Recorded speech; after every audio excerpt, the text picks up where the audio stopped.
Damos la bienvenida una vez más a este su espacio de Conectados con el Cielo, diseñado para difundir la palabra de Dios a través del estudio del folleto de la escuela sabática. Hemos llegado ya a la lección número 2, muy preciosa lección. Esperamos de que este repaso pueda ser de mucho beneficio para su vida espiritual y sobre todo para la vida espiritual de sus familias y de la iglesia. Vamos a inclinar el rostro para tener una palabra de oración. Bendito Señor que estás en los cielos, nuevamente estamos acá desde este canal con la intención, Señor, de meditar en tu palabra.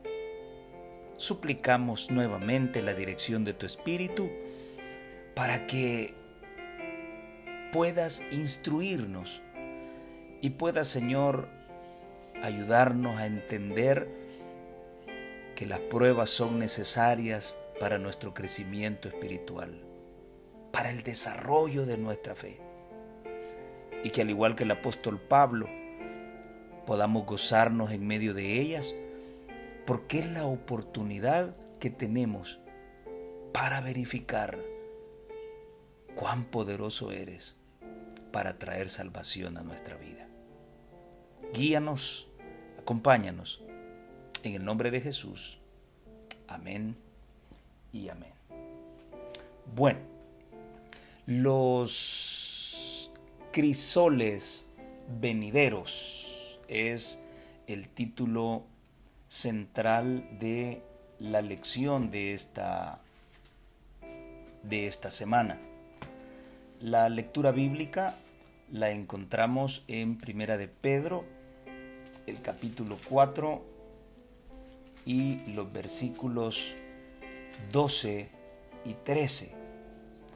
Y dice la palabra de Dios: Amados, no os sorprendáis del fuego de prueba que os ha sobrevenido, como si alguna cosa extraña os aconteciese, sino gozaos por cuanto sois participantes de los padecimientos de Cristo, para que también en la revelación de su gloria os gocéis con gran alegría. La semana pasada explicaba lo que significa un crisol y el uso que tiene en la práctica química y la práctica bioquímica. Usualmente el crisol es un depósito, es un guacalito, podríamos decirlo en buen salvadoreño, de porcelana. El fuego no varía su naturaleza, su estado natural, y es utilizado para poder cambiar o transformar las sustancias que se introduzcan dentro de él. El fuego no le hace nada al crisol, pero sí a las sustancias que se han metido para transformar su naturaleza química. De eso vamos a hablar en todo el trimestre. La prueba es un crisol donde estamos metidos y Dios busca como objetivo que Él pueda transformar nuestra naturaleza, pueda transformar nuestra forma de ser. Claro, cuando hablamos de fuego estamos hablando de un proceso doloroso, pero que a veces es necesario para poder arrancar toda esa maleza que está enrollada y enraizada en nuestro carácter. Así que eso es un crisol. Según el autor de la lección, esta semana precisamente es lo que va a ponerse en juego. Todos los beneficios que ese duro proceso va a producir en la vida del cristiano. Ahora, la lección del día sábado nos invita a pensar en una pregunta. ¿Cuáles son las causas de los momentos difíciles que experimentamos a lo largo de la vida. Y ya en la lección anterior les había mencionado que existen 3 crisoles. Los crisoles donde nosotros nos metemos y donde sufrimos las consecuencias de nuestros propios problemas. Los otros crisoles son donde Satanás nos mete. Ambos crisoles buscan como intención destruirnos. Pero están también los crisoles donde Dios nos mete. Y esos crisoles sirven para educarnos, dejan una lección y no van a destruirnos, van a transformarnos en nuevas criaturas. De eso se trata este asunto. Quiero compartir con ustedes lo que dice Testimonios para la Iglesia, el tomo 4, la página 552 y 532, y 533. Aunque puedan ser muy evidentes para los demás, no siempre podemos ver los malos rasgos de nuestro carácter. A simple vista no se ve. Sin embargo, el tiempo y las circunstancias, con toda seguridad, sacarán a luz el oro o descubrirán el vil metal de nuestro carácter. ¿Cuándo va a revelarse? El tiempo lo va a revelar y las circunstancias.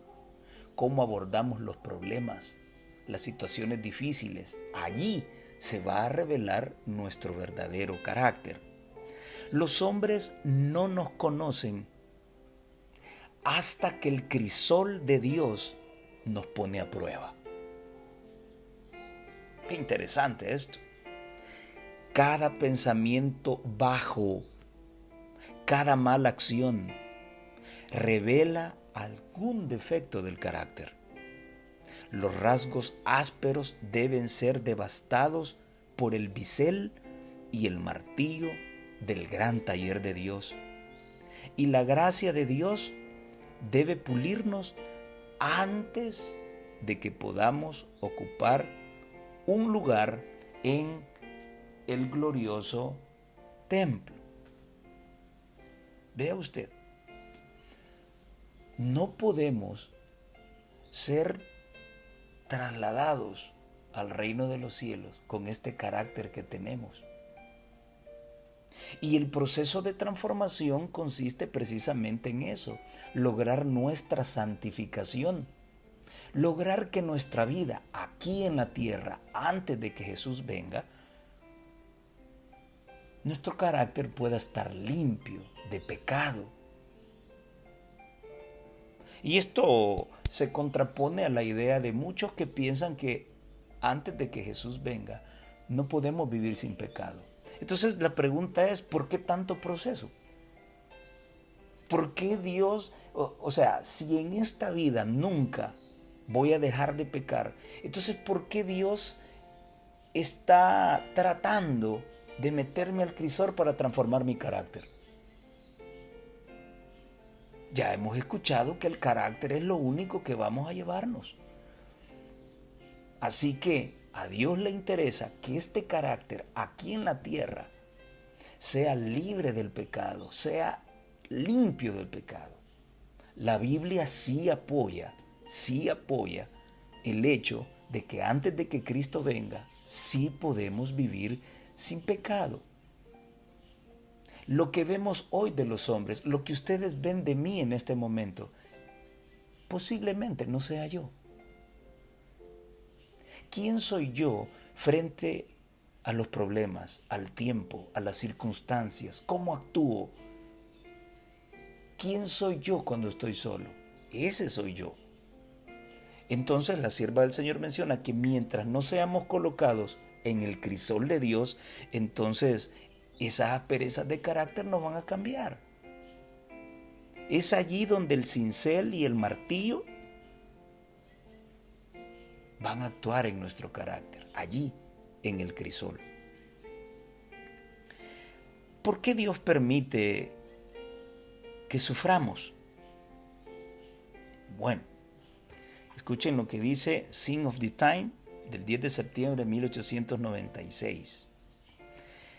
En su misericordia, Dios no siempre nos coloca en los lugares más fáciles, pues si lo hiciera por nuestra autosuficiencia, olvidaríamos que el Señor es nuestro ayudador en tiempo de necesidad. Desea manifestarse en medio de nuestras emergencias y revelarnos la abundante ayuda que hay a nuestra disposición, independientemente de lo que nos rodea. Y Él permite los desengaños y las pruebas para que percibamos nuestra impotencia y aprendamos a pedir ayuda al Señor como un niño que cuando está hambriento y sediento se dirige a su Padre terrenal. Por misericordia, Dios no nos coloca solo en lugares fáciles o en los lugares fáciles. Necesitamos ser probados, porque cuando somos probados se quiebra nuestra autosuficiencia y entonces con humildad buscamos a Dios, acudimos a Dios en ayuda para nuestro bienestar. Debemos tener en cuenta, hermanos, y esto yo lo repito constantemente cuando tengo que hablar acerca del tema de la persecución y de los tiempos finales, no todas las historias terminan como la historia de Sadrach, Mesach y Abednego, donde en el crisol de la prueba, en ese horno encendido 7 veces, Cristo apareció para proteger a sus escogidos. Ahora, la historia de Juan el Bautista fue diferente. Le cortaron la cabeza. La historia de la enorme cantidad de cristianos que fallecieron a manos del Imperio Romano. No tuvieron la misma suerte que los jóvenes hebreos. La enorme cantidad de cristianos que murió en la Edad Media bajo el yugo del papado. No tuvieron la misma suerte. ¿Cuántos hemos de ofrendar nuestra vida por la causa de Cristo? No sabemos. Claro, no todos van a sufrir martirio o vamos a sufrir martirio. Otros quizás vayamos a padecer martirio. Pero debemos tener en cuenta eso, de que la experiencia de un hermano no es la misma mía. Quizás mis pruebas sean más duras porque hay defectos de carácter mucho más difíciles que arrancar de mi vida. En cambio, otro hermano, con una prueba más fácil, puede arrancar un defecto de carácter que no está tan arraigado en su vida, pero que es necesario eliminar. La experiencia de uno no es la experiencia de otros. Se los menciono, hermanos, porque estos muchachos estaban dispuestos a morir por Dios, apareciera para rescatarlos o no apareciera. En medio de las penas y las tribulaciones, dejemos todo a Dios. Él decide si aparece o no aparece. Lo haga o no lo haga, sigue siendo nuestro Dios y le debemos nuestra fidelidad. La vida cristiana es una senda llena de espinas. Creer lo contrario es no haber madurado, es tener una mente infantil. Y no lo digo yo, lo dice la sierva de Dios en La Fe por la Cual Vivo, en la página 318. Y dice así: hay espinas en toda senda. Todos los que siguen la dirección del Señor deben esperar sin sabores. ¿Sigues tú la dirección del Señor? Si tú estás siguiendo la dirección de los hombres, posiblemente esta cita no sea para ti. Si tú vas detrás del hombre y donde el hombre pone su pie, posiblemente esta cita no sea para ti y posiblemente tu senda no esté llena de espinas. Ahora, si tú sigues en pos de Cristo, si sigues en la dirección de Cristo, entonces tus sendas están llenas de espinas. Todos los que siguen la dirección del Señor deben esperar sinsabores, aflicciones y privaciones. Pero un espíritu de verdadero heroísmo les ayudará a vencer todo esto. Un espíritu de verdadero heroísmo.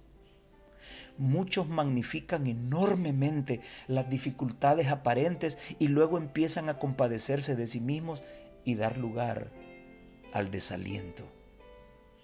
Los tales necesitan disciplinarse en el esfuerzo y vencer todos estos sentimientos infantiles. Y muchas veces yo he pasado por esto, hermanos. Me quejo de situaciones que vengo a mí. Pero la sierva del Señor me invita a madurar. Y más adelante vamos a estudiarlo y Pablo lo menciona. Debemos gozarnos en la tribulación, no quejarnos de lo que sufrimos. Debemos madurar y sacar esos sentimientos infantiles. Cada uno debiera tener un blanco, un objetivo en la vida. Los propósitos meritorios deben mantenerse constantemente en vista y cada pensamiento y acción deben tender a su realización. Qué bonito esto. No olvides, la vida cristiana es una vida llena de sinsabores, de aflicciones y privaciones.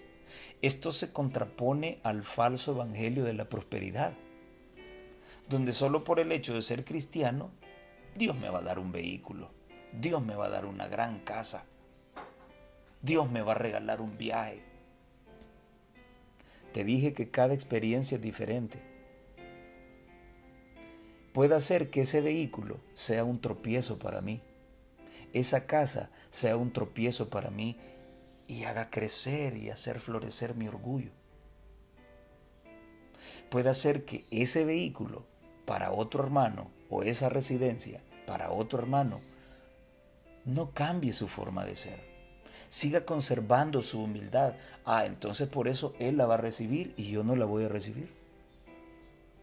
En eso consiste la vida cristiana. El día domingo nos hablaba de sorpresas. Y nos invitaba a analizar ya en serio el texto base de toda la semana, Primera de Pedro 4:12. Y bien, el versículo 12 de Primera de Pedro nos hace entender las siguientes, o debe hacernos entender las siguientes situaciones. En primer lugar, las pruebas no deben sorprendernos. Claro, nos sorprenden porque más de alguno nos dijo que la vida cristiana era una vida plácida, donde Dios siempre está tratando de que no nos vaya mal. Entonces cuando aparece una situación conflictiva, entonces será sorpresa. Primera de Pedro 4:12 nos deja entonces la enseñanza de que la prueba no debe sorprendernos.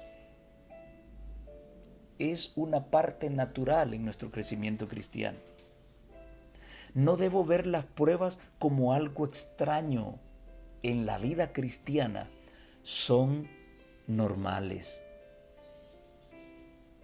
No siempre sufres porque estás en pecado. Dios te pone a prueba porque hay defectos en tu carácter. Y claro, muchas veces esos defectos de carácter están vinculados con el pecado. Entonces recuerda, hay crisoles donde tú te metes, donde vas a sufrir las consecuencias de tu pecado. Hay crisoles donde Satanás te mete. Y si tú sigues los pasos de Satanás, pues vas a tener las consecuencias que su camino trae. Aún así, Dios utilizará todos esos medios para meterte en su crisol y entonces comienza la enseñanza. Y entonces la prueba va a comenzar a apartar tu pecado de tu vida. comenzará a trabajar esos defectos de carácter para que el carácter de Cristo pueda impregnarse en tu vida. Ahora, este es un proceso gradual y dependerá de la forma en que nosotros lo recibamos. Recordemos que la prueba es fuego refinador. Fuego.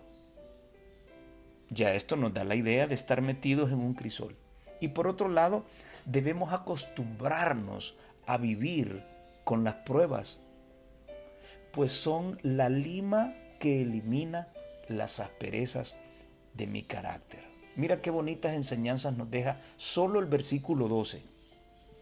En el versículo 13, Pablo me insta a gozarme frente al fuego de la prueba. Y él me va a mencionar dos razones importantes. ¿Por qué en medio de los problemas debo gozarme? ¿Significa el ponerme a reír? ¿Significa el ponerme a carcajear? No.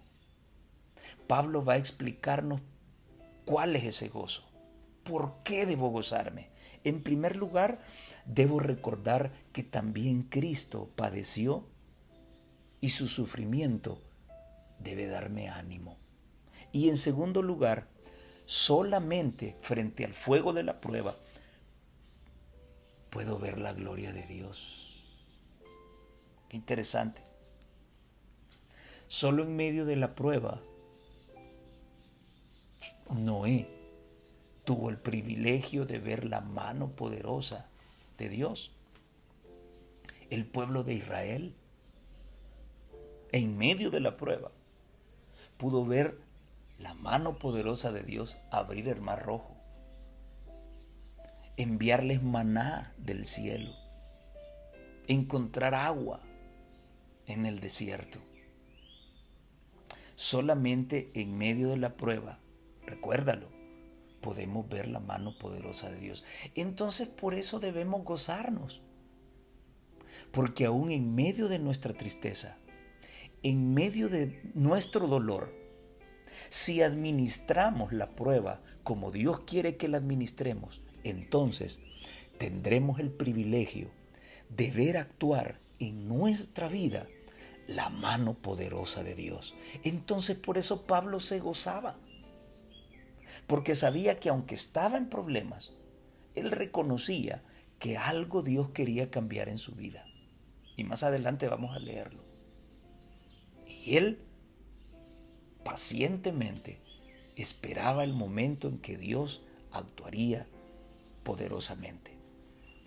El versículo 14 nos dice que si somos vituperados por la causa de Cristo, entonces somos bienaventurados. Pero atención, si somos vituperados por la causa de Cristo, entonces vamos a ser bienaventurados. Si estoy metido en un crisol y estoy siendo probado por la causa de Cristo, entonces seré bienaventurado. Si estoy en un crisol por otra causa, no será ese el problema. A veces en el diario vivir te encuentras con gente conflictiva. Y cuando me topo con este tipo de gente, el mal carácter se ve tentado a sobresalir. Pero a veces me quedo callado y digo esto: esta no es la causa por la que he de morir. Y te pongo un ejemplo. He visto gente pelear en la calle por un parqueo, porque un vehículo estaba esperando que el otro saliera y el otro se metió de repente. El tipo se baja del vehículo, golpea el otro vehículo del que le robó aparentemente el parqueo y comienzan a golpearse. ¿Esa es la causa por la que debo morir? No. Entonces debo ser paciente, debo ser tranquilo. Entonces, el apóstol se asegura de que la causa por la que está sufriendo sea la causa de Cristo y no sea una causa producto de tus propios problemas. Y el versículo 16, que es una continuación del 14, dice que sí, o nos da a entender que si nosotros permitimos que Dios actúe en nuestra vida, entonces el Espíritu Santo estará sobre nosotros. Si padecemos como cristianos, no debe darnos vergüenza. ¿Han hablado mal de ti en la iglesia? ¿Te acusan de algo que no has hecho? No te preocupes. Sufre pacientemente por la causa de Cristo. Y ya sabes, ese sufrimiento, más que sufrimiento, debe ser gozo. ¿Por qué? Porque en cualquier momento Dios aparecerá poderosamente y actuará en tu vida y serás bienaventurado. ¡Qué maravilloso! El versículo 15, ¿cuáles son las causas que no se vinculan con Cristo? El versículo 15 menciona algunas: homicidio, el robar, el ser un malhechor, entremeterse en lo ajeno. Son situaciones que no son la causa de Dios. En el versículo 17, el apóstol nos menciona que el juicio debe empezar por la casa de Dios. O sea que Dios está interesado en probar a su pueblo.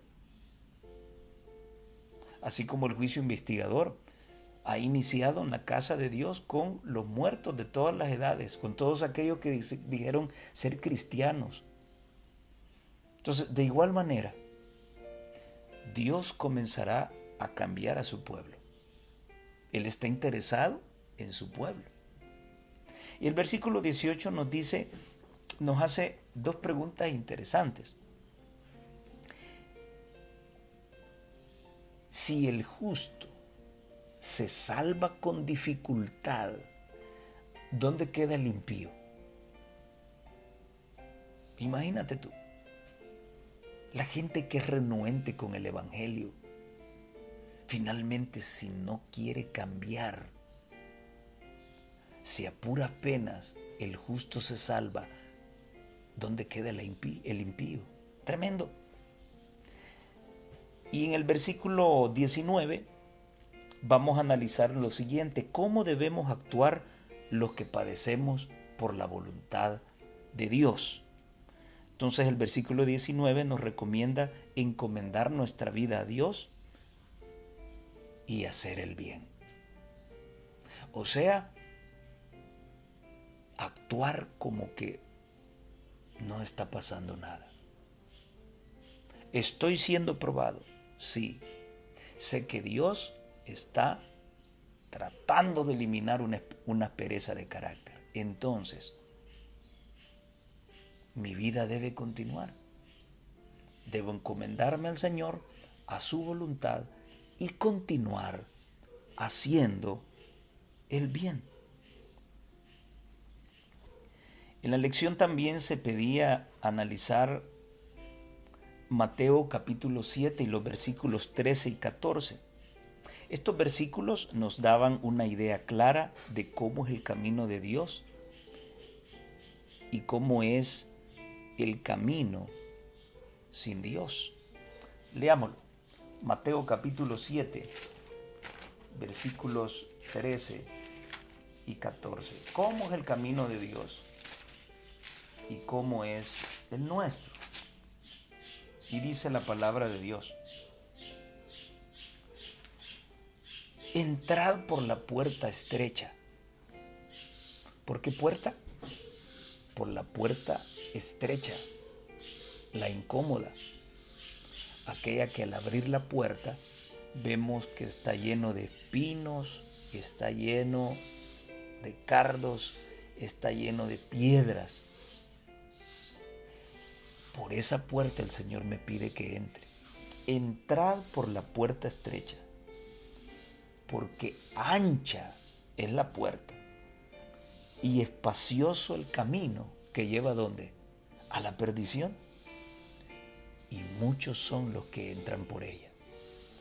Abres esa puerta, el camino es ancho, verdes prados, ninguna espina, ningún cardo, no hay piedras. Muchos son los que entran por esa puerta. ¿Y a dónde va a dar? a la perdición.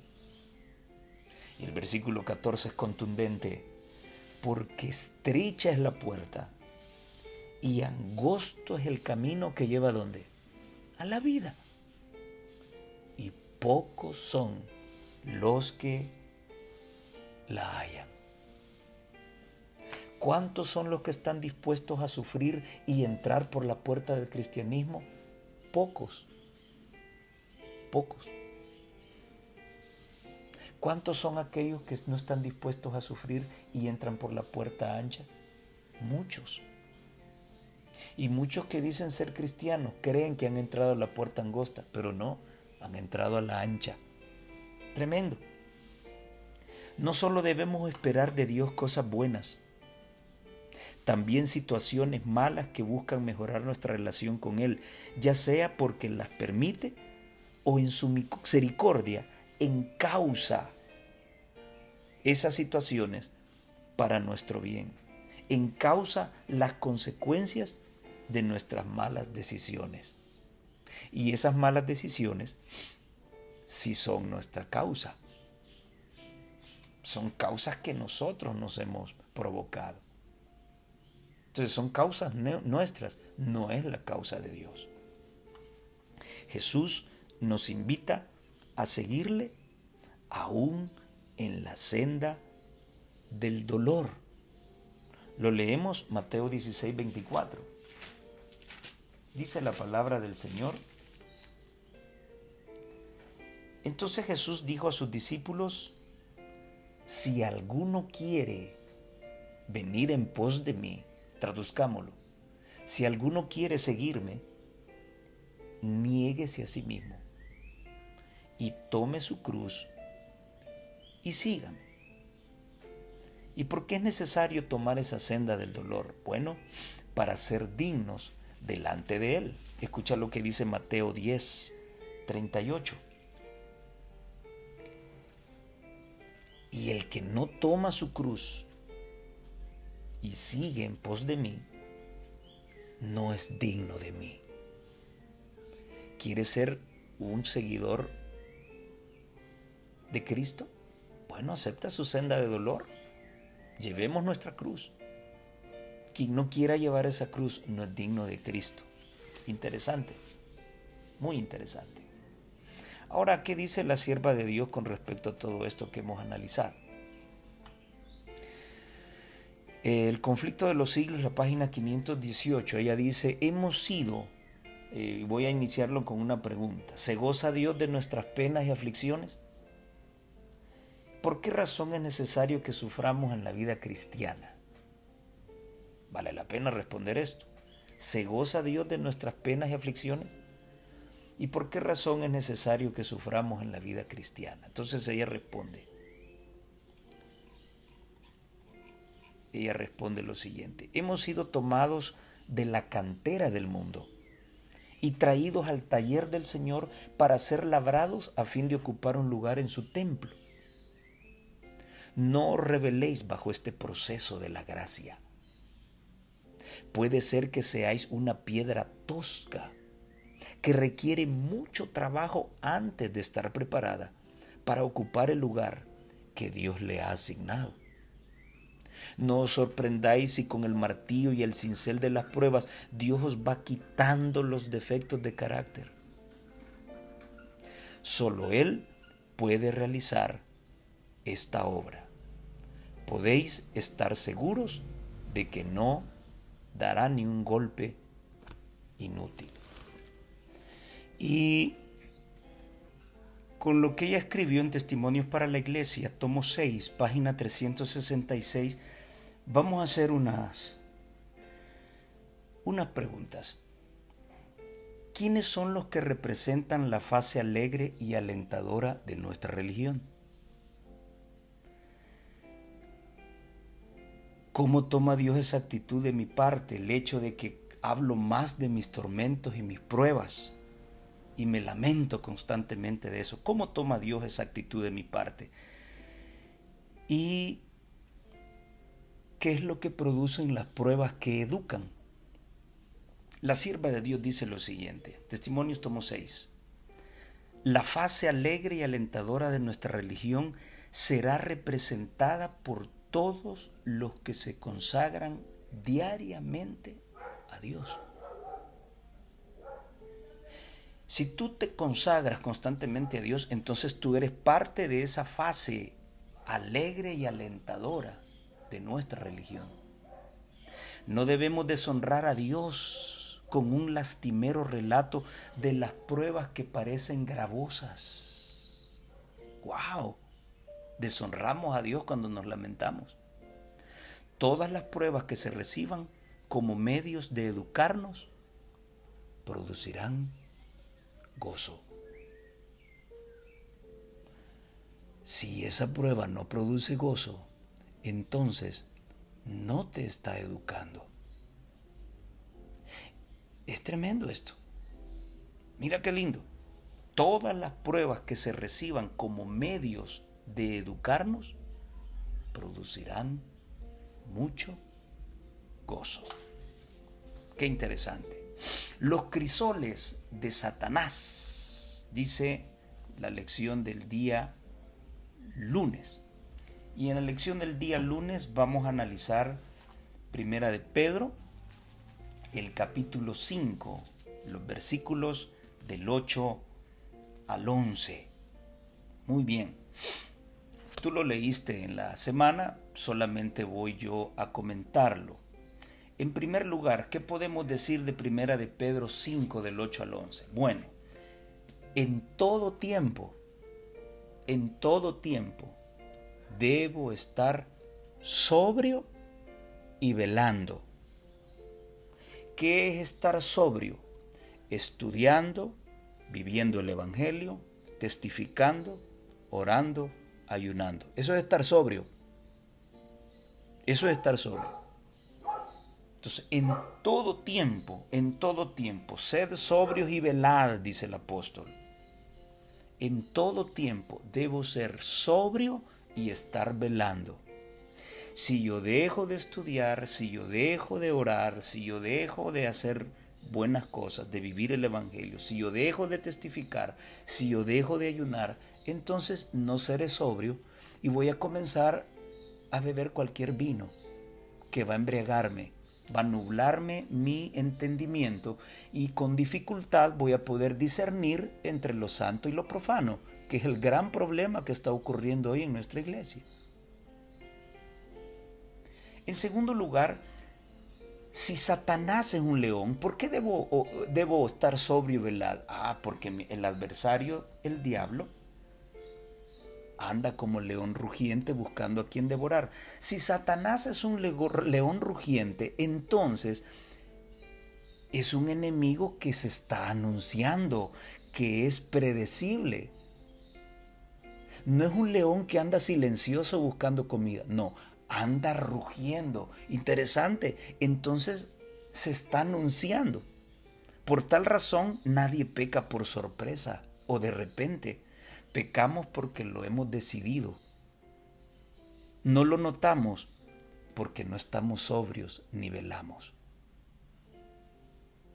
El diablo cuando va a atacarte hace bulla. Si estás sobrio y estás velando, o sea, estás atento sabiendo que Él va a aparecer en cualquier momento, eso significa velar, no hacer una vigilia en la iglesia. No, no, no. El hecho de estar acucioso todo el tiempo, sabiendo que cualquier situación rara que aparezca y que se salga de lo que la Biblia te pide que hagas, es una tentación de Satanás. Entonces, si tú te mantienes sobrio y velando, como el diablo anda rugiendo, vas a lograr identificar que él está atacándote. Pero si no estás sobrio, entonces no lo vas a identificar. Mira qué interesante. Anda como el león rugiente. Él mismo se anda anunciando. Él mismo te dice, hey, soy yo, voy a comerte. Pero a veces caemos porque no estamos sobrios. ¿Logras entenderlo? En tercer lugar, el diablo no araña, no muerde, ni golpea. Él devora, o sea que te destruye. No es una broma lo que va a hacer contigo. Recuérdalo, no araña, no muerde ni golpea, Él devora. Y eso vuelve interesante el asunto. Necesario estar sobrio y velar.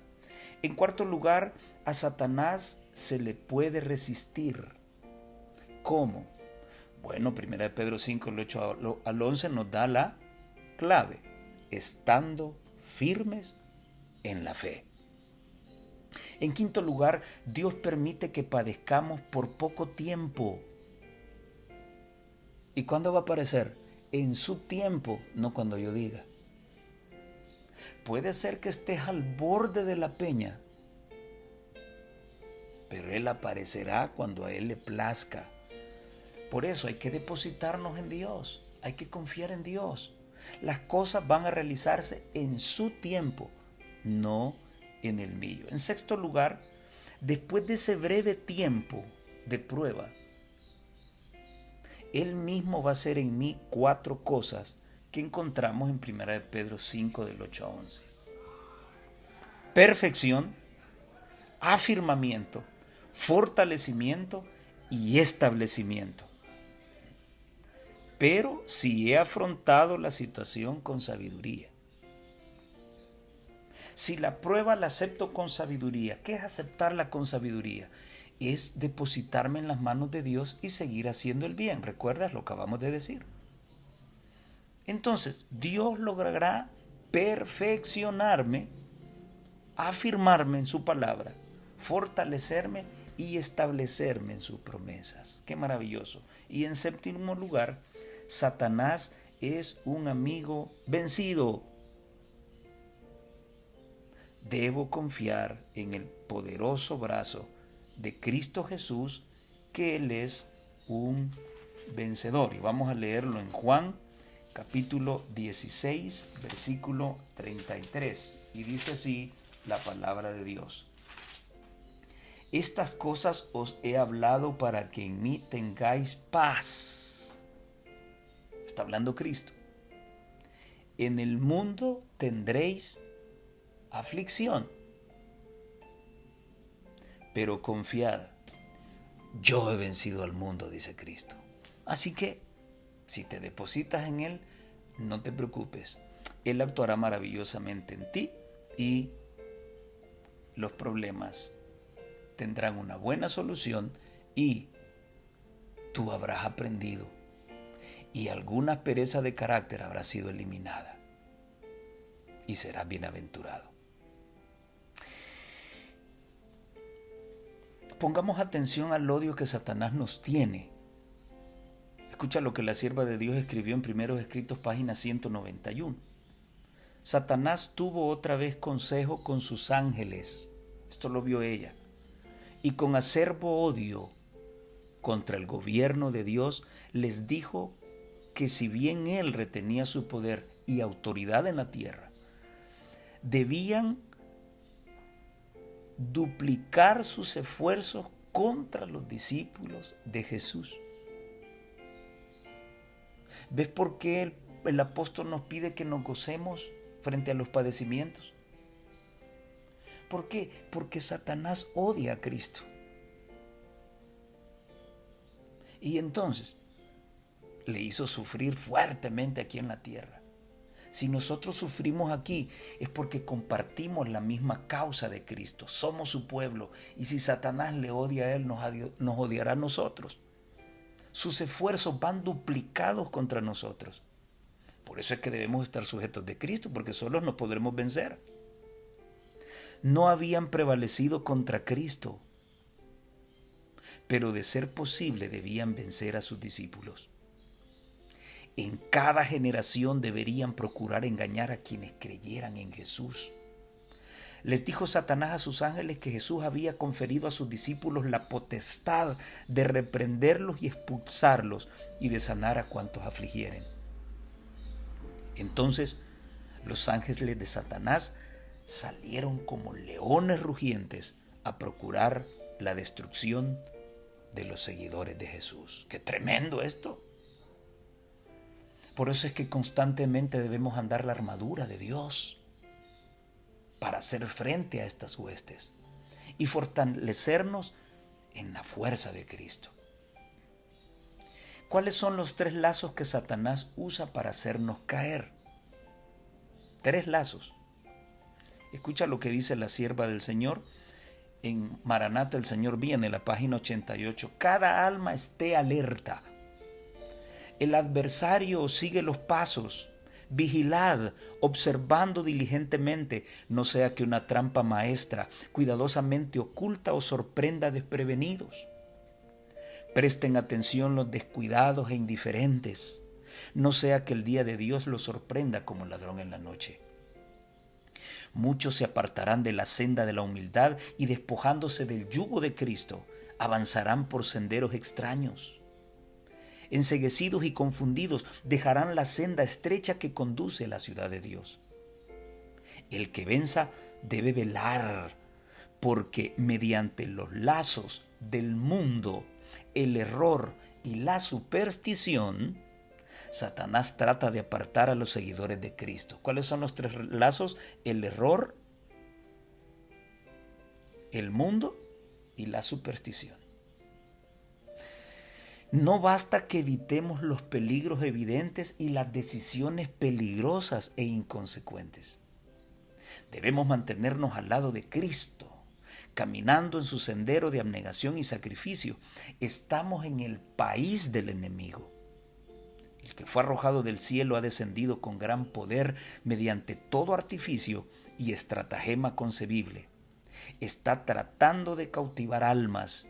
A menos que estemos constantemente en guardia, seremos presa fácil para sus innumerables engaños. No nos enfoquemos en Satanás, enfoquémonos en Cristo, el campeón de campeones. Y así lo establece el deseo de toda la gente en la página 455. Hay cristianos que piensan y hablan demasiado del poder de Satanás. Piensan en su adversario, oran acerca de él, hablan de él y parece agrandarse más y más en su imaginación. Es verdad que Satanás es un ser fuerte, pero gracias a Dios tenemos un Salvador poderoso que arrojó del cielo al maligno. Satanás se goza cuando engrandecemos su poder. ¿Por qué no hablamos de Jesús?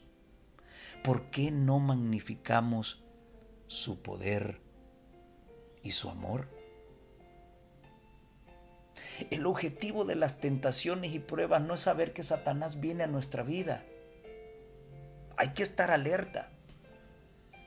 Pero cuando tengamos enfrente a ese león rugiente, pensemos más en el otro león, el león de la tribu de Judá, que ya lo derrotó una vez, lanzándolo al abismo. Lo vino a vencer aquí en su terreno, en la cruz del Calvario. Y cada vez que te aferres del león de Judá, él vencerá por su fuerza cualquier cosa que Satanás quiere hacerte. Sí, pero la clave es que estés sujeto de Cristo. Y llegamos así al día martes, los crisoles del pecado. Y aparece al inicio de la lección Romanos 1:18. ¿Contra quién se revela la ira de Dios? Y Romanos 1:18 nos dice que la ira de Dios se revela contra la impiedad y contra la injusticia humana.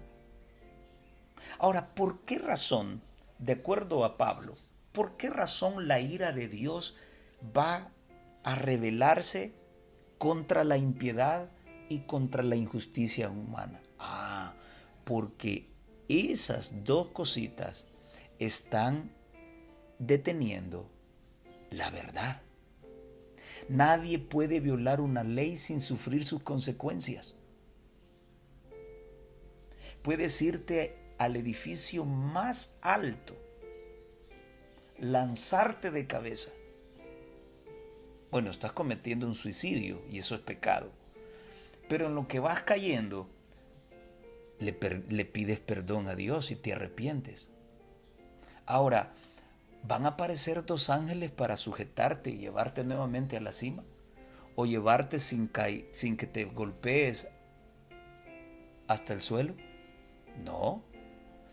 Debes sufrir las consecuencias de tu mala decisión. Sí te arrepentiste, pero te vas a extrañar y te vas a hacer pedazos cuando llegues al suelo. Nadie puede violar una ley sin sufrir sus consecuencias. No te molestes con aquellos que desde los púlpitos te hablen mal acerca de la Coca-Cola. No te molestes. Si no quieres tomar la lección que Dios te está enviando a través de estas personas, entonces, tarde o temprano, vas a sufrir las consecuencias. Sigue tomando Coca-Cola y ya verás lo que va a ocurrir en tus riñones. Tarde o temprano, lo que ocurrirá en tu estómago y en tu intestino. Si con la palabra hablada no quieres entender, pues bueno, no te preocupes, solo recuerda, nadie puede violar una ley sin sufrir sus consecuencias. Este cuerpito trabaja con agua, no con Coca-Cola ni con gaseosas. Interesante. Gran principio. Nadie puede violar una ley sin sufrir sus consecuencias. El pecado viene en combo y con refil. ¿Cuál es el combo que trae? Bueno, trae muchas consecuencias. Y tú puedes beber del pecado tantas veces quieras. Viene en combo y con refil. No olvides eso. ¿Cuál es el gran problema como humanos en nuestra relación con Dios? Nos creemos más listos que Dios. Ese es el problema. Queremos pecar sin sufrir las consecuencias. Esa es nuestra actitud. Nos creemos autosuficientes. No, sí, yo sé dominar esta situación. Sí. Mientras los ancianos de iglesia no se den cuenta, yo puedo dominar la situación de esta otra mujer que tengo, además de mi esposa. Oh, sí puedo dominarlo. Nos creemos más listos que Dios. No, si comer carne no es malo. No. Somos más listos que Dios. No, si tomar café y chocolate, eso no tiene ningún problema. Yo sé dominarlo. Una tacita diaria no es mala. Nos creemos más listos que Dios. No lo olvides. Nadie puede violar una ley sin sufrir sus consecuencias. Las consecuencias del pecado afectan los asuntos vinculados con la eternidad y con los asuntos que estamos viviendo actualmente en nuestro mundo. Vamos a analizar Romanos 1, del 18 al 32. No lo voy a leer porque sé que tú lo has leído, solamente vamos a analizar qué es lo que ocurre allí. Y mira, esto está muy vinculado con lo que vemos hoy en nuestro mundo con el movimiento LGBTIQ+. Tremendo eso, tremendo. ¿Dónde está el origen de todo esto? ¿Es biológico? ¿Es genético? No, hoy vamos a analizar las causas reales de este asunto. Y si hay alguien de la comunidad gay escuchando este video, oye lo que vamos a leer. Porque tu problema no es la biología, tu problema no es la genética, tu problema no es la cultura. Romanos capítulo 1, versículos del 18 al 32 te dice cuál es el problema. Vamos a hablar entonces del proceso de la culpabilidad del hombre. ¿Conoce el hombre sobre Dios? Y no estoy hablando del cristiano, no estoy hablando del hombre que no es cristiano. Y al decir hombre, incluyo también a la mujer, porque así es como se maneja en el lenguaje bíblico. Cuando la Biblia se refiere a los hombres, también incluye a la mujer. ¿El hombre y la mujer conocen de Dios, aunque no sean cristianos? Bueno, el versículo 20 nos dice que sí. Los hombres conocen las cosas invisibles de Dios. ¿Cuáles? Su poder eterno y su deidad. ¿Y cómo lo conocen? A través de la creación. Cada cosita que Dios creó habla acerca de Dios. Si no quieren acercarse a su palabra, pues bueno, pueden leer el poder de Dios en la naturaleza. Pero también el versículo 20 nos dice que el hombre no solamente conoce de Dios, sino que también entiende esas cosas creadas. El versículo 32 también dice que los hombres entienden el juicio de Dios. No tienen excusa para pecar, aduciendo que nadie lo controla y pueden hacer lo que les plazca. No, conocen de Dios. Si no quieren acercarse a la Biblia, ahí está la naturaleza. Todas las cosas creadas hablan de Dios. Ahora, el versículo 19. ¿Quién le manifestó ese conocimiento a los hombres? Dios mismo, por su infinito amor y su infinita misericordia. A través de la naturaleza Él permite que los hombres le conozcan y entiendan su voluntad y conozcan sus juicios. Pero ¿cuál fue la respuesta del hombre? Aquí viene el asunto. ¿Se acuerdan del joven rico? Señor, ¿qué debo hacer para obtener la vida eterna? Bueno, guarda los mandamientos, le dijo Jesús. Oh, claro, desde niño los guardo. Ah, entonces te falta una cosa. Da todo lo que tienes a los pobres y luego ven y sígueme. ¿Cómo terminó esa historia? El muchacho se fue. ¿Lo obligó Jesús a que lo siguiera? No, pero le dijo qué tenía que hacer para que lo siguiera. Ok, los hombres conocen a Dios a través de sus obras creadas. Entienden la naturaleza de esas cosas y entienden sus juicios. Ahora, ¿cuál fue la respuesta del hombre? El versículo 21 dice que no glorificaron a Dios, no le dieron gracias por revelarle su conocimiento, se envanecieron en sus razonamientos. ¿Qué es envanecerse? Es ser vanidoso, ser orgulloso. Tremendo. Y en cuarto lugar, su corazón se llenó de oscuridad. ¡Wow!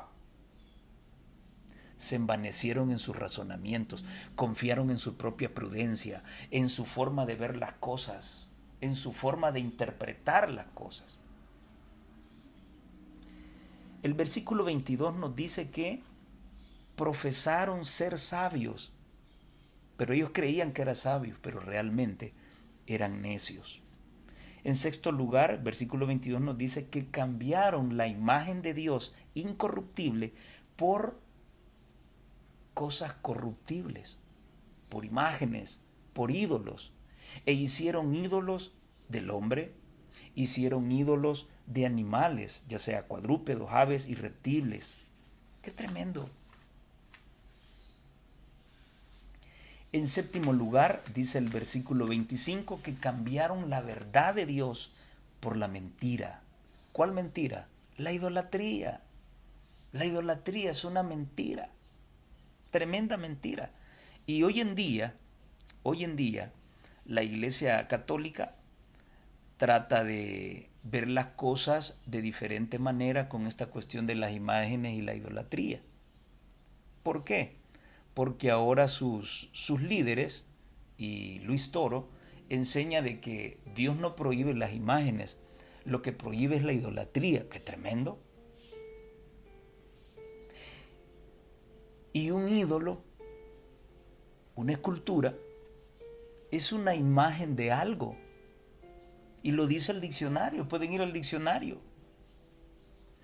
Pero hoy en día los líderes católicos están enseñando una cantidad de barrabasadas y claro, como no leen la Biblia, sus líderes la sacan de contexto y ellos pues creen que lo que están haciendo y lo que siguen y lo que adoran pues es lo correcto. Pues no, aquí Romanos nos dice que los hombres cambiaron a Dios por los ídolos. Cambiaron la verdad de Dios por la mentira. Rindieron culto a las imágenes que hicieron. Ahora, ¿cuál fue la respuesta de Dios? En los versículos 24, 26 y 28 aparece esta expresión: Dios los entregó. ¿A qué los entregó? A la inmundicia, a las pasiones vergonzosas y a una mente reprobada. Entonces, ¿tiene excusa el pecador de decir, bueno, pues soy homosexual porque Dios me entregó a eso? Eso significa, el término entregar acá significa de que Dios se apartó de ellos. Al ver su necedad, al ver su razonamiento, Dios mejor se apartó de ellos, los abandonó a su propia suerte, en la inmundicia, en las pasiones vergonzosas y en una mente reprobada. Dios ya no insiste. ¿Cuál fue el resultado de eso? ¿Fue mejor o fue peor? Bueno, el versículo 24 dice que comenzaron a deshonrar en sí mismos sus cuerpos.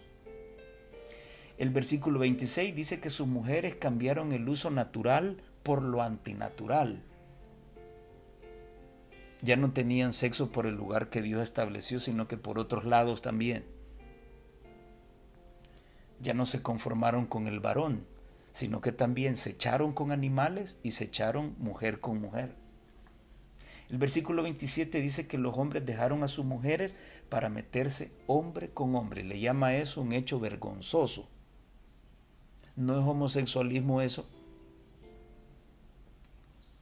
Sí, pero la Biblia no condena el homosexualismo, dicen ellos, porque la palabra homosexual no aparece. Sí, la palabra homosexual apareció en 1868 entre 1868 y 1869 por Carl Maria Kerbeni. Fue el primero en acuñar el término homosexual. Sí, pero la Biblia llama abominación cuando un hombre se echa con otro hombre como con mujer. Sí, pero yo no lo hago, dirá alguno que es amanerado. Sí, pero también los afeminados están condenados. Son parte de la lista de condenados que la Biblia menciona. El versículo 28 dice que hicieron cosas que no convienen.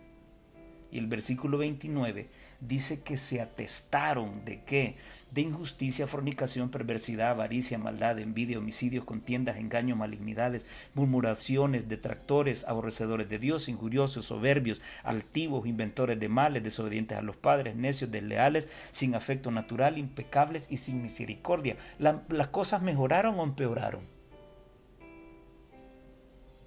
Sigue viviendo tu homosexualismo, pero las cosas no van a mejorar, van a empeorar.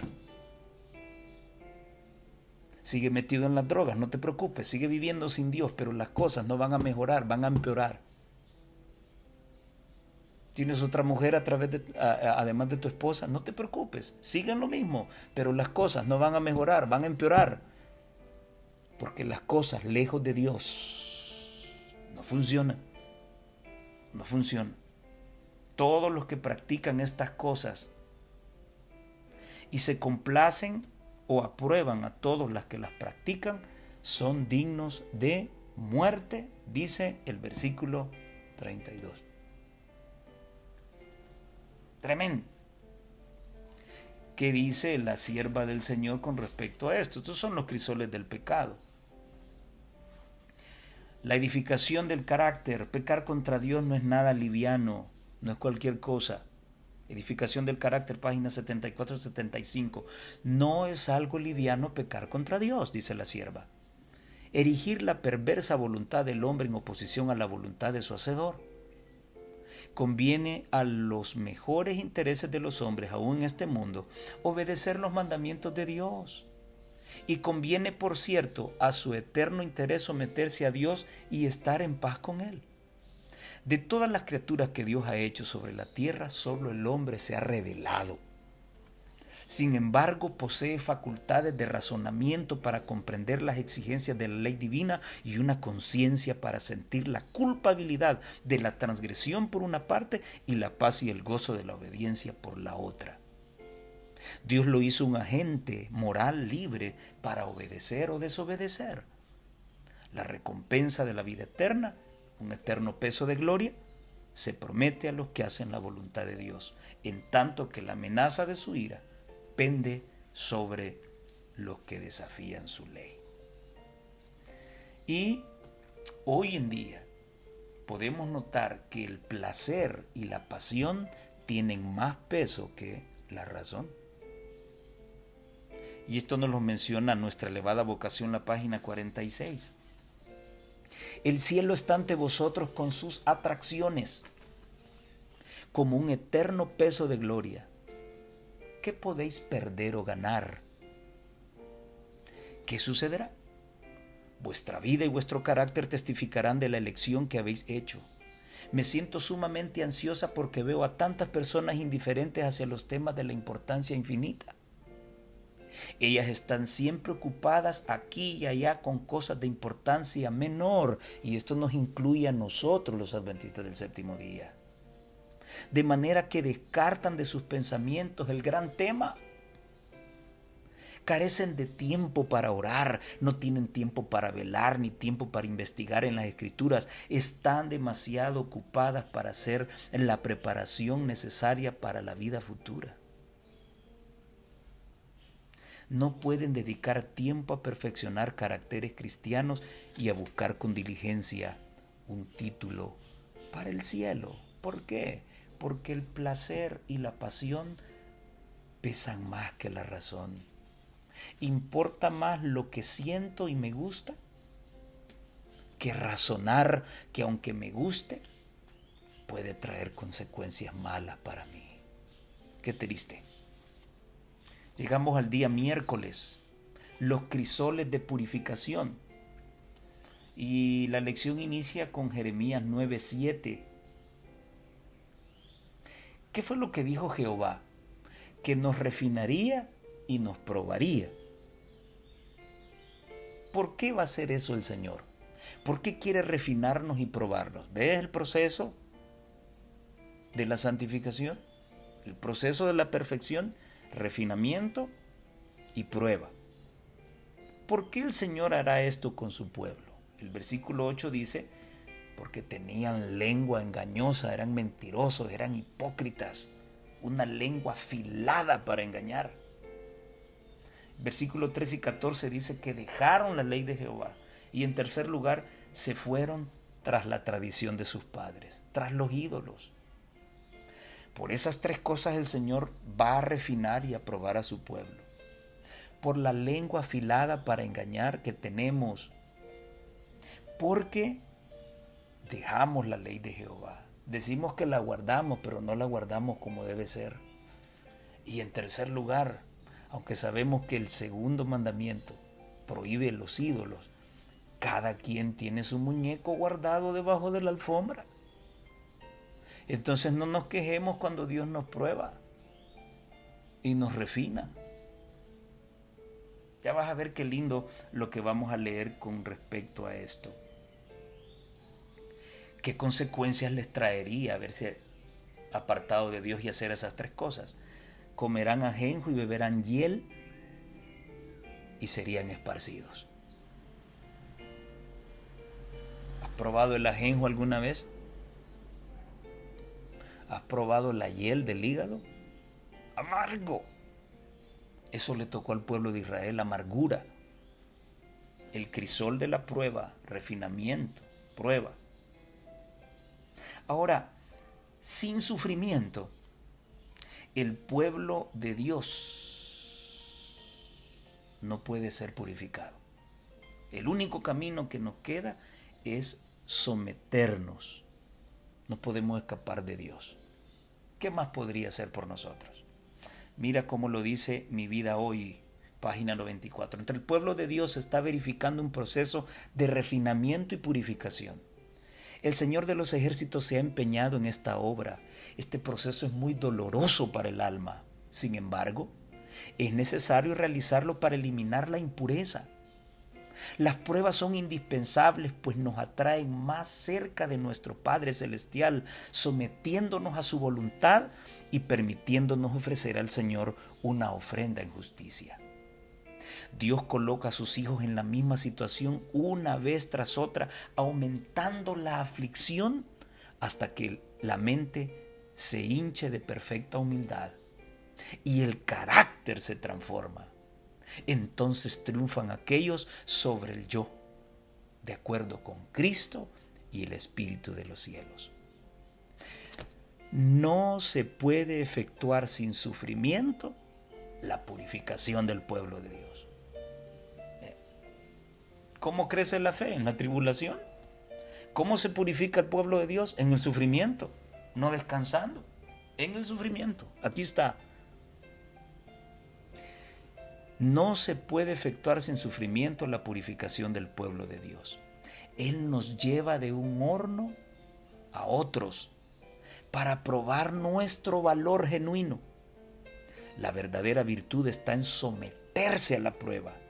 Si nos mostramos renuentes a la obra escrutadora del Señor, estamos en peligro. ¿Quiénes son los divinos artesanos que limpian nuestro carácter? Y por otro lado, ¿me consumirá el fuego de la prueba? Siempre la página 94 de Mi Vida Hoy dice: las pruebas de la vida son los divinos artesanos destinados a eliminar las impurezas, debilidades y asperezas de nuestro carácter. Así que no lloremos. Es el único camino, el único medio, con el propósito de prepararnos para gozar de la sociedad de los purísimos ángeles celestiales en gloria.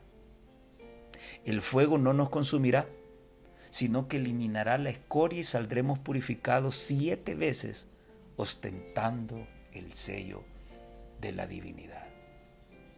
Si allá la apariencia de los seres celestiales es como bronce bruñido en fuego, ¿cómo yo voy a pensar estar allá así como estoy? No, también debo relucir como oro bruñido, sí, pero voy a relucir ahorita en el crisol para que mi carácter quede limpito, sin asperezas, y esté listo para la traslación. Pero así, cuidado. ¿Vale la pena seguir una conducta que Dios aborrece?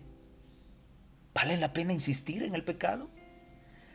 ¿Vale la pena poner en nuestro servicio a Dios fuego extraño y decir que no hay diferencia? ¿Recuerdan la historia de Nadab y Abiú? No, pues ¿cuál es la diferencia entre el fuego que usamos aquí y el fuego de Dios? Solamente un ebrio espiritualmente no puede identificarlo. Y ese es el problema hoy de nuestra iglesia. Dios tiene un pleito con todos los que practican la menor injusticia, porque al hacerlo ellos rechazan la autoridad de Dios y ponen en peligro sus intereses en la expiación, la redención que Cristo ha emprendido en favor de todo hijo o hija de Adán. Dice Testimonios para la Iglesia, tomo 1, página 373. ¿Valdrá la pena seguir una conducta que Dios aborrece? ¿Valdrá la pena poner en vuestros incensarios fuego extraño para ofrecer ante Dios y decir que no hay ninguna diferencia? ¿Cuántos hoy en día ofrecen fuego extraño al Señor, aún en el templo? Son ancianos de iglesia y están en pecado. Son pastores y están en pecado. Somos laicos y estamos en pecado. Pero no hay diferencia. Nos hemos acostumbrado a manejar ese dualismo que lo vemos normal. Lo ven normal nuestros ojos. Nos pueden aplaudir nuestros amigos. Pero delante de los ojos de Dios sigue siendo pecado. ¿Cuál es la condición que Dios nos ofrece para alcanzar el éxito en la vida cristiana? Las pruebas y obstáculos son los métodos de disciplina que el Señor escoge y las condiciones que señala para el éxito.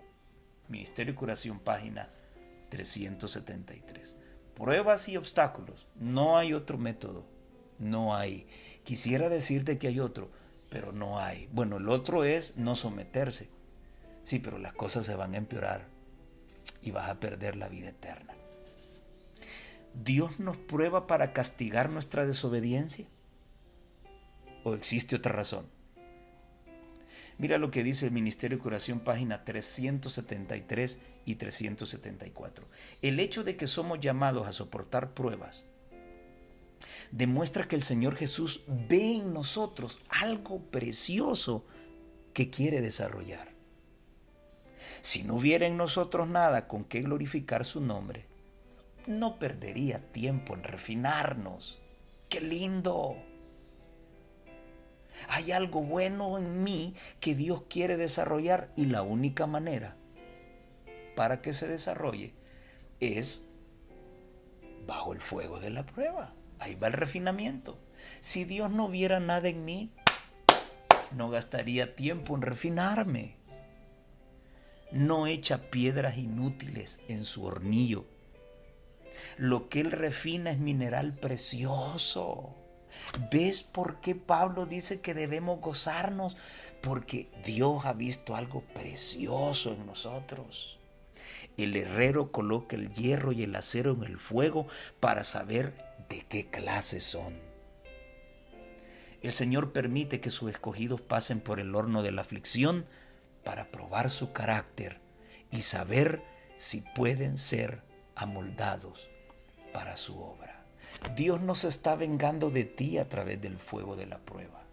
Ha visto algo hermoso en ti que al ser refinado va a hacerte brillar como Él quiere que brilles. Solamente bajo el fuego de la prueba sabremos de qué metal está hecha nuestra armadura, si es de acero o es de hojalata. Y finalmente llegamos al día jueves, los crisoles de la madurez. Segunda de Corintios 12:7 nos dice que frente a la exaltación propia, dice Pablo, Dios le dio un aguijón. Ese aguijón era un mensajero de Satanás que lo iba a bofetear y lo haría reaccionar.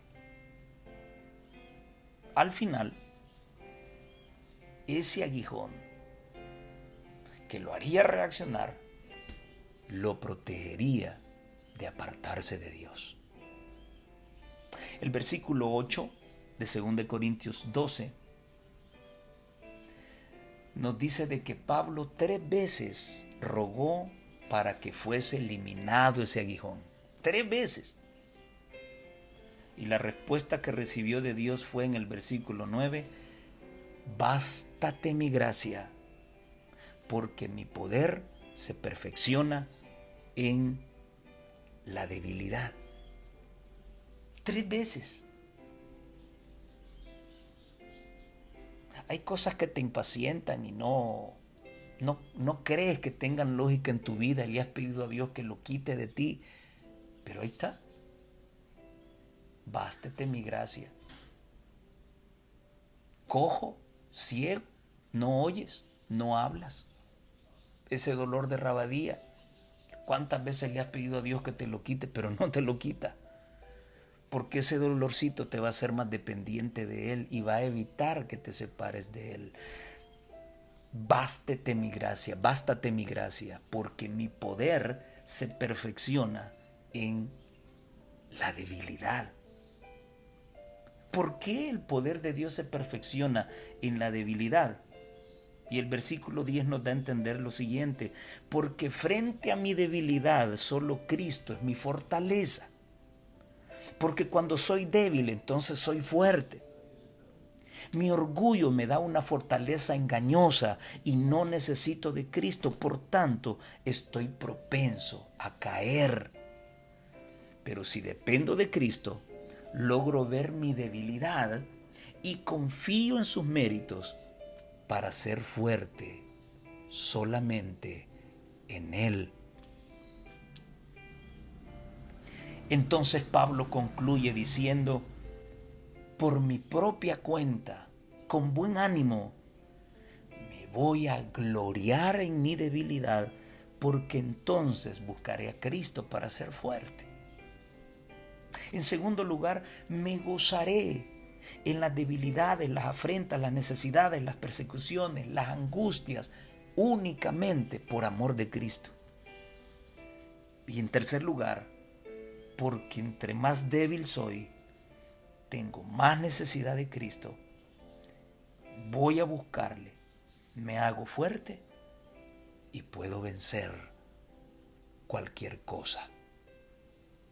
Según la sierva de Dios, Pablo sufría de una afección corporal. Su vista era deficiente. Dice el tomo 6 del Comentario Bíblico Adventista, la página 1107, pensó que con oraciones fervientes podría eliminarse ese mal. Pero el Señor tenía un propósito y le dijo a Pablo, no me hables más de este asunto. Es suficiente mi gracia. Hará que puedas soportar la dolencia. Y quiero terminar con lo siguiente. Es posible vencer la tentación. Es posible vivir sin pecado. Se requiere mucho esfuerzo gradual y la compañía de Cristo a diario. Mi vida hoy, página 103. Merced al esfuerzo personal unido a la oración de fe, el alma se va instruyendo. ¿Cómo? El esfuerzo personal, la oración de fe. Día tras día, el carácter se va desarrollando a la semejanza de Cristo. ¿Cómo? Día tras día, no de golpe. Es posible que se necesite ardua lucha para vencer algunos hábitos que se han cultivado durante mucho tiempo. Pero podremos triunfar mediante la gracia de Cristo. Si somos fieles a las indicaciones del Espíritu de Dios, iremos de gracia en gracia y de gloria en gloria hasta recibir el toque definitivo de la inmortalidad. Si no se puede vivir sin pecado en esta tierra, entonces ¿por qué Dios insiste con tanto refinamiento y tanta prueba? El objetivo es ese, que finalmente dejemos de pecar. Pero ¿cómo es esto? Es un proceso gradual, día tras día, de gracia en gracia, de gloria en gloria, hasta que el día sea perfecto. Qué maravillosa lección la que hemos estudiado esta semana. Yo espero que la hayas entendido y que ahora podamos enfrentar las pruebas y dificultades con una mente diferente, con madurez espiritual, y podamos entender que Dios ha visto algo precioso en nosotros y quiere desarrollarlo para que su carácter se impregne en nuestros corazones. Que el Señor te bendiga y te espero en la próxima.